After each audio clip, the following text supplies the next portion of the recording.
tabang ang mahatag sa buhatan sa Social Security System kun SSS Cebu City, labi na sa kalisdanan nga atong nasinati karon. Sukad minugluang na ang health protocols ubos sa Alert Level 1, ang dakbayan sa Subo, gibuksan usab sa publiko ang 100% capacity sa buhatan sa SSS. Sayang tagikan silang buhatan ang mga bag-ong lagda nga gipatuman alang sa pagsunod gihapon sa minimum health protocols. Lakip na ang mga loan nga ilang gitanyag nga mamahimo natong kapahimuslan. Busa atong hinabiun ang usa sa ilang mga opisyales binilang sa GMA Regional TV Live. Mga itagkatinawan mga kapuso, mga impormasyon o pangutana kabahin sa operasyon sa SSS. Makauban nato karong buntaga Chrysolite Ardina, Assistant Branch Manager SSS Cebu City. Mayong buntag, Ma'am Chrysolite. Welcome sa GMA Regional TV Live. Mayong buntag, yakan mo. Ma'am, kumusta karon ang operasyon sa Social Security System? Back to normal na ba o fully operational na ta? Yes, back to normal operational. So ang ato ang personnel 100% na nga reporting back to office. Unya wala na tay limitation no. Sa ato ang kuan, nag-cater na ta karong walk-in.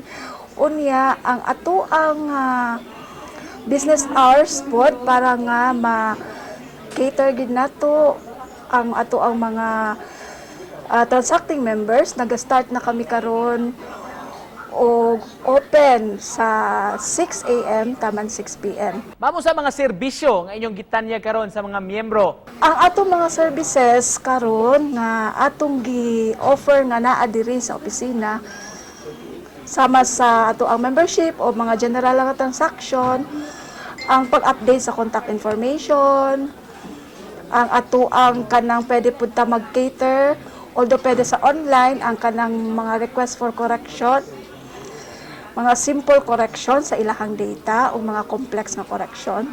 Mo average og mga pila man katawo, ma'am, ang inyong maserbisyoan matag adlaw? In a day, sa amuhang membership sa generalist pa lang, maka-entertain me in a day mga 250. Sa amuhang claims, maka-average me in a day og mga 150. 150 to usahay mo more than para siya ang amuhang kuan. Sa amuhang tellering, maka-average pud me og tag 200 plus a day. Gawas na lang kung deadline, mas daghan siya. So overall siguro nga mga transaction na moabot siya mga mo range gid siya mga 600. Wa pa ta nakasinati, ma'am, nga na-overwhelmed ang mga members sa mga transaction? Sa pagkakaroon wala man ta nga nagkaproblema gyud nga naagyoy accumulation sa gawas nga nagkaproblema kay kada oras no ako magid ang personally naga-monitor dinha sa gawas. So from the time nga maabot ko first thing in the morning gi-monitor gina nako ang flow sa mga tawo. Data dayon every hour after gasige og monitor. Ma'am, although gi-allow na karon, so we all know 100% seating capacity, nagpabilin ba gihapon inyong pagpatuman gyud sa mga health protocols sa inyong opisina? Yes, mao ginang importante. So although 100 seating capacity na ta, ensure gihapon namo nga ang mga membro nga mosulod nag-aware sa mask. Unya, although pag level 1, wala naman to nag-require sa katong ginahingon nila nga health declaration form kay ginana may kamanduan ana nga pwede na siya nga dili mandatory. Pero gi-ensure namo nga na ay wearing sa mask. Unya mga bata dili na mo i-allow na pasudlon. Unsa man yung mga services o transactions ang gi-cater ninyo online, Ma'am Chrysolite?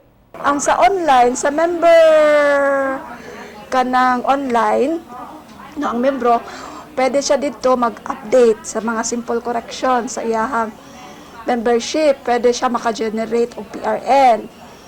Kana magbayad siya og PRN so pwede niya ma-access ang iyang contribution, iyahang loan. So ang record niya, pwede niya dito ma-monitor. Unsay mga programa, ma'am, nga inyong gitanyag karon? Naa kami program karon para sa mga employer, no? So, ako na lang pong i-grab ni nga opportunity kay gusto pud namo nga kato mga employer nga mga delinkwente agi sa ato ang nahitabo nga pandemic kay naami gi-offer nga PRRP, no, na restructuring ko na siya, pandemic restructuring program nato, PRRP 2, PRRP 3, 4 and 5. Og isipan na po, ma'am, mensahe ninyo sa inyong mga miyembro o sa atong mga viewers karong buntaga. Okay, sa atong mga membro, nagkamot kami diri sa SSS Cebu branch nga ma-cater na mo tanan ng inyong mga concern, especially sa online. O nakasabot mi nga usahay lagi na ay maabot sa amuha nga mga problema, loading ang ato ang online, ang ato ang website, naghangyo ko sa inyong pagsabot kay kamulong gina-enhance ang amuhang management naning kamot nga ma-enhance gyud tanan nga tanan ato nga mga benepisyo o mga transaction nga makuha na sa online para sa inyong kasayuran. Alright, daghang kay salamat, ma'am, sa pag-uban kanamo paghatag og impormasyon. Labi na gyud sa atong mga SSS members nga nagtan-aw karon. Assistant Branch Manager Makapuso, Chrysolet Ardina. Daghang salamat, ma'am.